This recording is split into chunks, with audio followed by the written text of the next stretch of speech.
Assalamualaikum. Bagaimana kabarnya Bapak dan Ibu? Pagi ini sehat?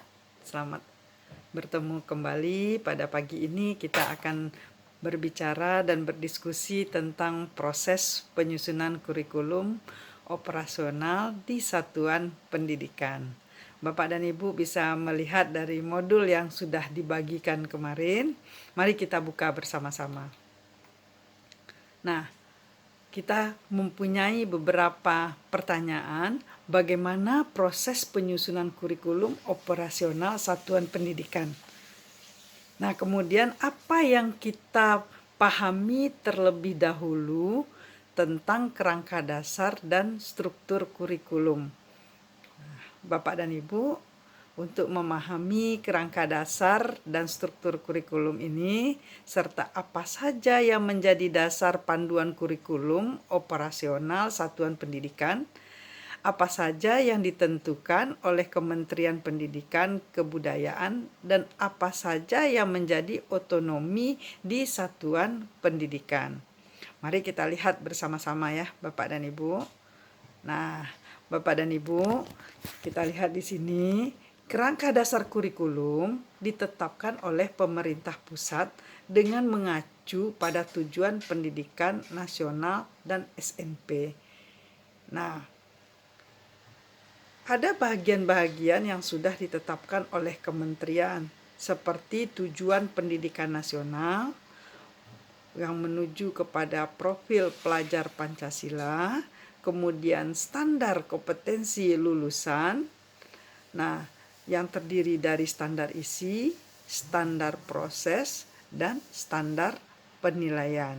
Nah, hal ini sudah ditetapkan sampai kepada struktur kurikulumnya, capaian pembelajaran yang akan dicapai, kemudian prinsip pembelajaran dan asesmen, itu semuanya sudah ditetapkan oleh kementerian. Artinya kita di satuan pendidikan hanya menerima given saja.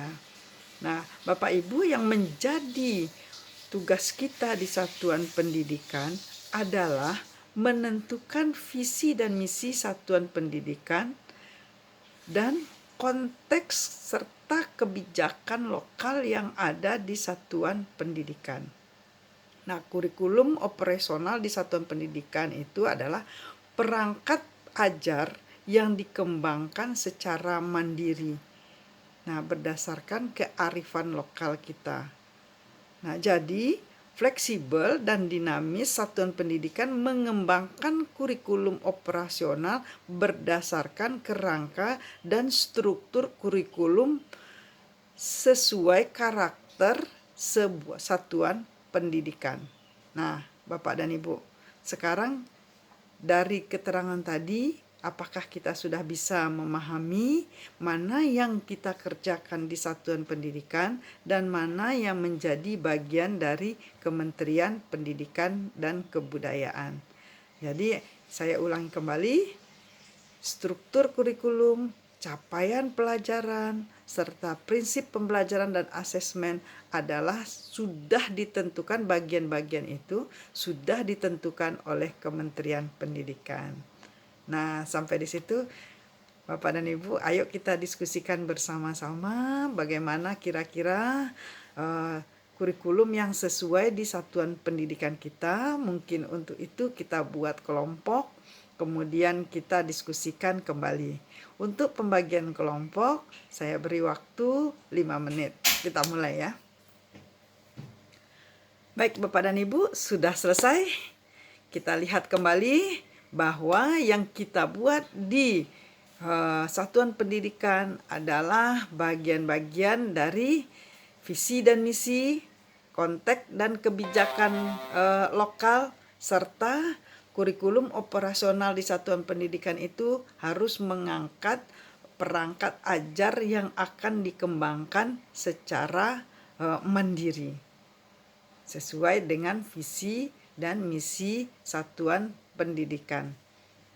Bapak dan Ibu, silahkan dilanjutkan. Nanti siapa yang akan maju, silahkan. Mungkin mulai dari kelompok 1, 2, 3, atau 4.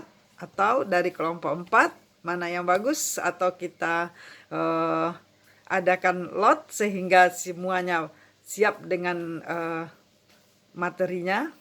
Baik Bapak dan Ibu, mungkin untuk sementara saya tunggu Bapak dan Ibu berdiskusi. Nanti kita akan kembali bertemu dan untuk mendiskusikan dan tampil satu persatu. Terima kasih Bapak dan Ibu, silahkan melaksanakan diskusi untuk